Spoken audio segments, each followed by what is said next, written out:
Olá, vamos tratar agora da teoria da aprendizagem significativa de Ausubel, também um psicólogo norte-americano, cognitivista, conforme já expliquei quando tratei do Brunner.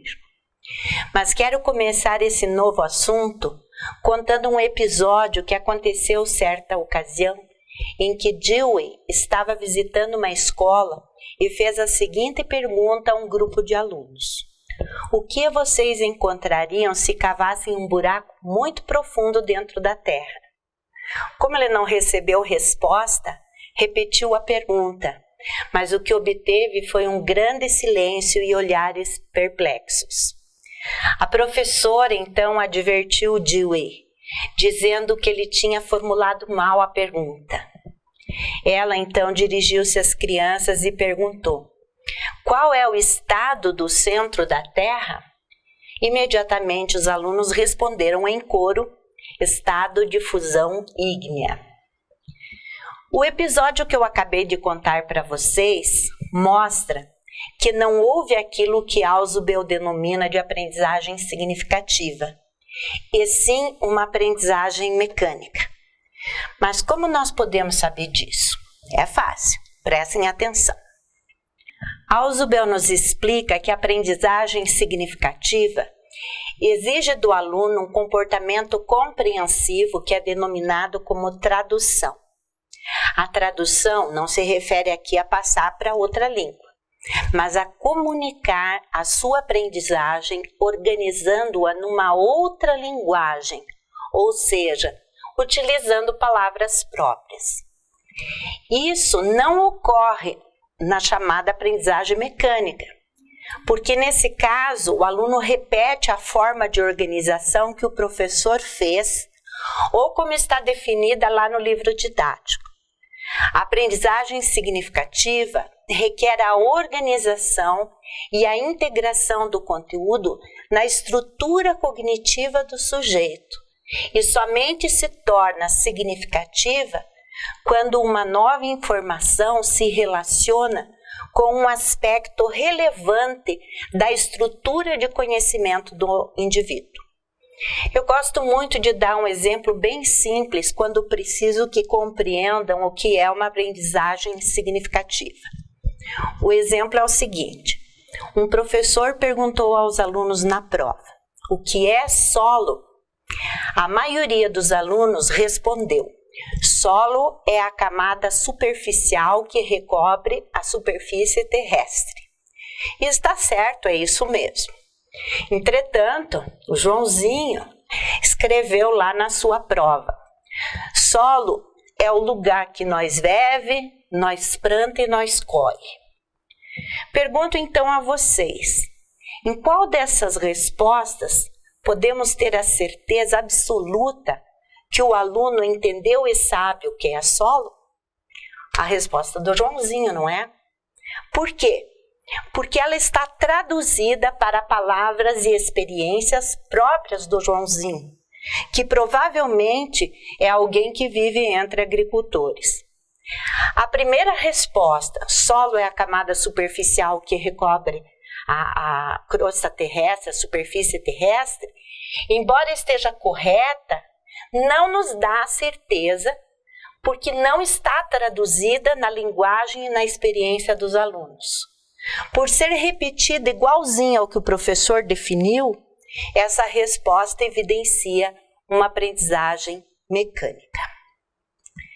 Na epígrafe do seu livro Psicologia Educativa, consta a afirmação mais conhecida de Ausubel: se eu tivesse que reduzir toda a psicologia educacional a um único princípio, diria isso: o fator isolado mais importante que influencia a aprendizagem é aquilo que o aprendiz já conhece.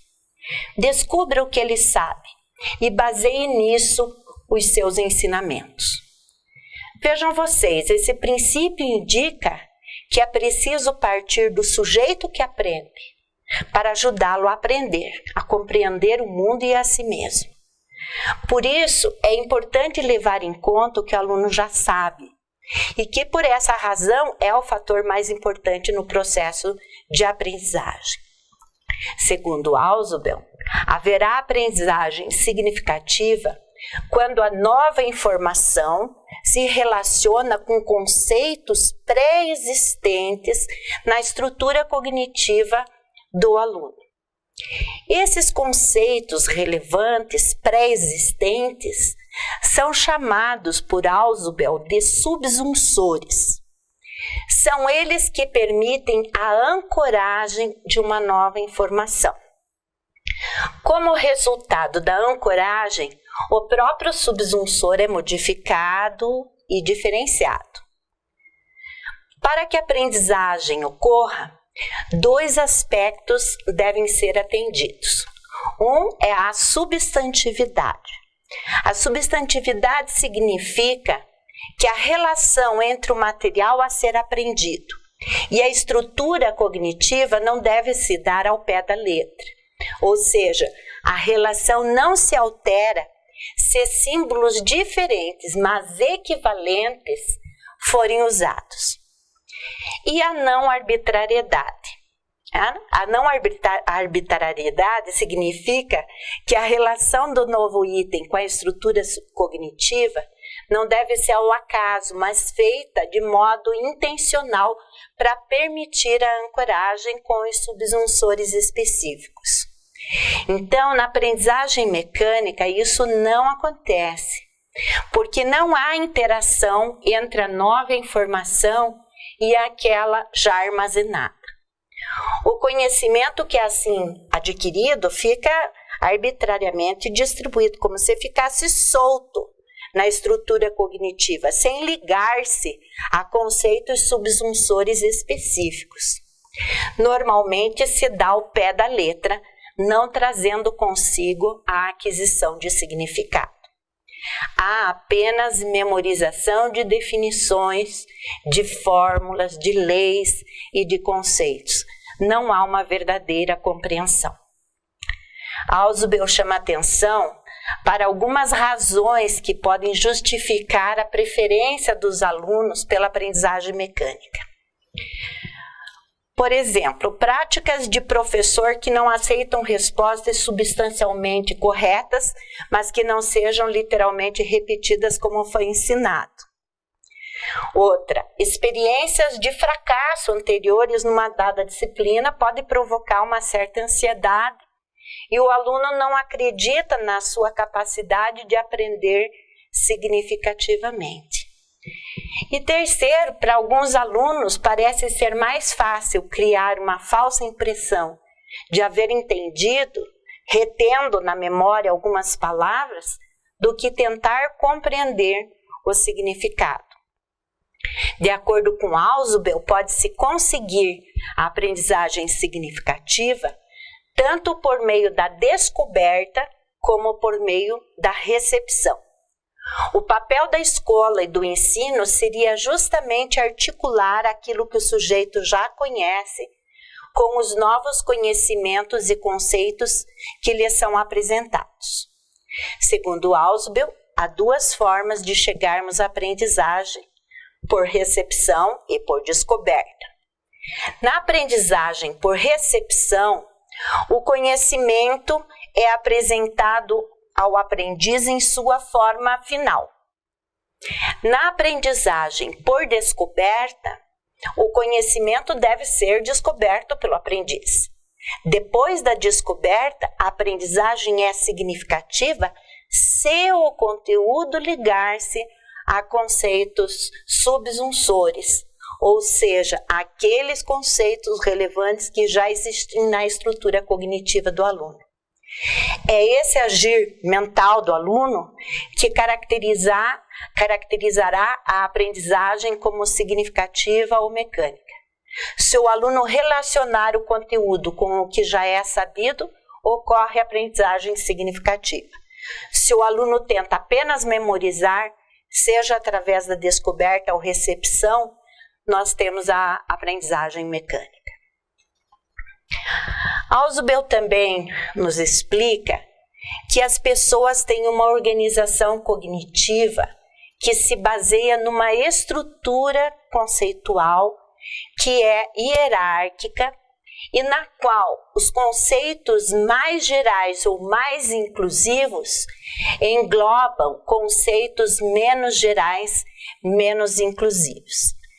Ausubel sustenta que cada disciplina acadêmica tem uma estrutura articulada e hierarquicamente organizada de conceitos, e a própria estrutura cognitiva é como se fosse uma pirâmide. Os conceitos mais gerais, né, estão acima, né, no ápice, e os conceitos menos gerais no meio, né, e assim vai. As informações específicas e não inclusivas estão na base. É por isso que o Ausubel propõe que nós façamos mapas conceituais dos conteúdos de ensino. Esses mapas são diagramas que ajudam a organização dos conteúdos de ensino, refletindo a hierarquia conceitual de uma disciplina ou de parte dela. Digamos que o professor pretende ensinar aos alunos sobre a biosfera e os diferentes ecossistemas que a formam. Então, imaginem a seguinte explicação: as diferentes populações de animais, vegetais, micro-organismos e seres humanos que habitam uma mesma região, compartilhando as mesmas condições ambientais, formam uma comunidade. Uma comunidade e o ambiente físico em interação formam um ecossistema. Todos os ecossistemas formam a biosfera. Vejam agora o que seria um mapa conceitual deste conteúdo que acabei de falar. O conceito mais inclusivo, que é o de biosfera, fica no topo. E vamos abrindo, né, um mapa conceitual de acordo com as relações de inclusão que existem entre esses conteúdos. Então, é importante destacar que, do ponto de vista ausubeliano, o desenvolvimento de conceitos procede de melhor forma, partindo de elementos mais gerais e inclusivos, num sentido de diferenciação progressiva. Vejam a flecha cor laranja. Então, o assunto deve ser programado de forma que as ideias mais gerais e inclusivas sejam apresentadas em primeiro lugar, para depois serem progressivamente diferenciadas em seus detalhes e especificidades. Então, a diferenciação progressiva, ela corresponde a uma sequência natural da nossa consciência, quando um ser humano é espontaneamente exposto a um campo inteiramente novo de conhecimento. Mas depois, continuem olhando o mapa conceitual da biosfera. Depois deve haver um movimento contrário, a reconciliação integrativa, que está representada aqui pela flecha verde. Esse princípio propõe que se deve explorar as relações entre os conceitos ou ideias, apontar os pontos semelhantes e as diferenciações significativas, reconciliando ou fazendo o que a didática chama de síntese integradora. Isso vale para o planejamento de uma aula, de uma unidade de ensino, de uma programação mais ampla. Então, esses princípios da diferenciação progressiva e da reconciliação integrativa supõem que na organização do ensino se dê um desce e sobe nas estruturas conceituais e hierárquicas. Ele propõe que façamos os mapas conceituais dos conteúdos de ensino. Esses mapas são aqueles diagramas que ajudam na organização dos conteúdos, refletindo a hierarquia conceitual de cada disciplina. Da teoria proposta por Ausubel, destaca-se ainda a recomendação que ele faz para que o professor se utilize de organizadores prévios. Isto seria uma estratégia pedagógica para levar à prática os princípios da diferenciação progressiva e reconciliação integrativa, a fim de que a significância da aprendizagem alcance êxito. Os organizadores prévios são materiais introdutórios apresentados, portanto, antes do conteúdo que vai ser aprendido. Pode ser uma poesia, um comentário sobre algo recente que aconteceu, um material que você leve para a aula e desperte a atenção dos alunos e se relacione com o que você vai tratar naquele dia. Os organizadores, eles têm a função de pontes cognitivas e são formulados em termos que já são familiares aos alunos e apresentados num nível mais alto de abstração e generalidade.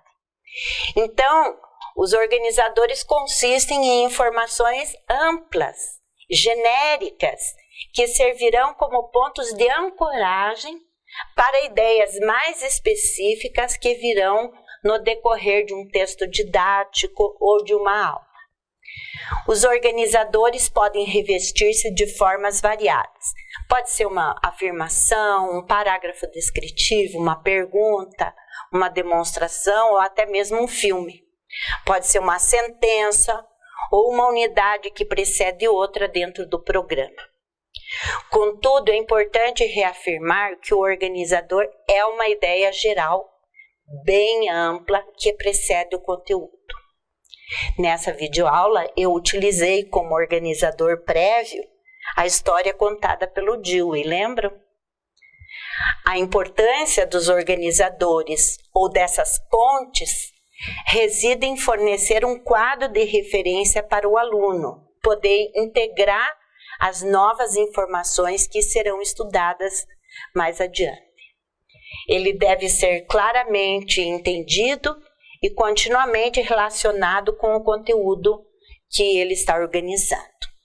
Enfim, o uso de organizadores se apresenta como uma estratégia deliberada para manipular a estrutura cognitiva de modo a facilitar a aprendizagem significativa. Ausubel também explica diferentes tipos de aprendizagem significativa.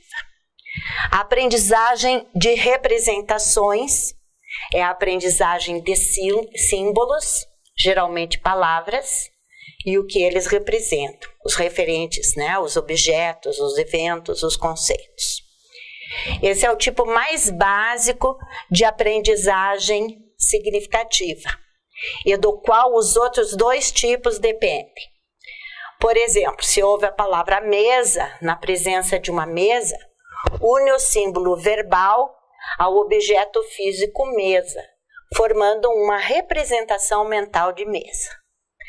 Muitas coisas que aprendemos são representações. A aprendizagem de proposições refere-se essencialmente aos significados de ideias expressas. Uma proposição é uma ideia composta, expressada sob a forma de uma oração. A tarefa não é aprender o que as palavras isoladas ou combinadas representam, mas aprender o significado de ideias expressas em forma de proposição. Ou seja, o importante aqui é aprender o significado que está além dos significados das palavras ou conceitos que compõem a proposição. A aprendizagem de conceitos. A aprendizagem de conceitos comporta dois tipos de aquisição: a formação de conceitos e a assimilação de conceitos. A formação de conceitos é característica da criança até 5, 6 anos. É uma aquisição espontânea, indutiva de ideias genéricas que se baseiam lá na experiência concreta. Trata-se de um tipo de aprendizagem por descoberta, no qual intervêm processos psicológicos de discriminação, generalização, levantamento e comprovação de hipóteses. Pode dar-se também em indivíduos mais velhos, porém num nível bem mais alto de elaboração. Pode ocorrer que a criança adquira o conceito, mas ainda não sabe o nome desse conceito, o que é uma aprendizagem do tipo representacional. Por exemplo, a criança já formou o conceito de cubo, mas ainda não sabe que se chama cubo. A assimilação de conceitos já é um processo que se dá a partir dos 6, 7 anos, principalmente no ambiente escolar. Os atributos criteriais do conceito não são descobertos, mas são apresentados ao aprendiz como definição, ou estão implícitos no contexto onde são usados. Ou seja, o indivíduo relaciona os atributos do conceito com as ideias pertinentes em sua estrutura cognitiva. Pois bem, chegamos ao final dessa videoaula, sobre a qual eu quero salientar que as contribuições de Ausubel se refletem diretamente no processo ensino-aprendizagem. Eu espero ter contribuído de modo significativo para a aprendizagem significativa de todos vocês e desejo que vocês venham a usar os princípios que aqui nós expusemos, especialmente na vida profissional de vocês como professores e pedagogos. Não esqueçam de estudar em nosso livro de Psicologia da Educação 1 todos os assuntos que nós tratamos, procurando sempre aprofundar as leituras e elaborando questões novas a partir do que colocamos. Um abraço a todos e bom proveito.